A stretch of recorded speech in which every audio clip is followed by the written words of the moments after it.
Assalamualaikum dan salam sejahtera. Kembali lagi di channel Nur Mazalan.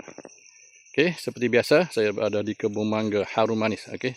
Di Indonesia dia panggil mangga harum manis Okey, untuk kebun ibu ni saya guna mangga wangi sedap.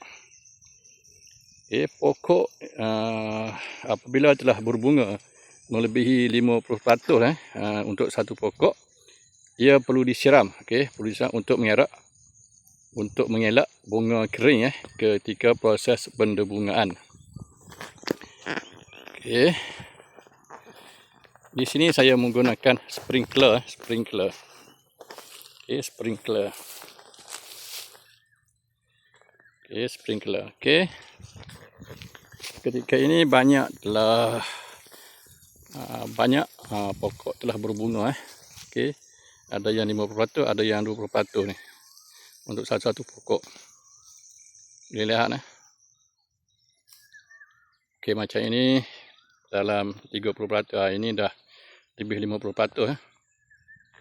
Okey, ini dah lebih 50%. Saya belum masukkan air lagi.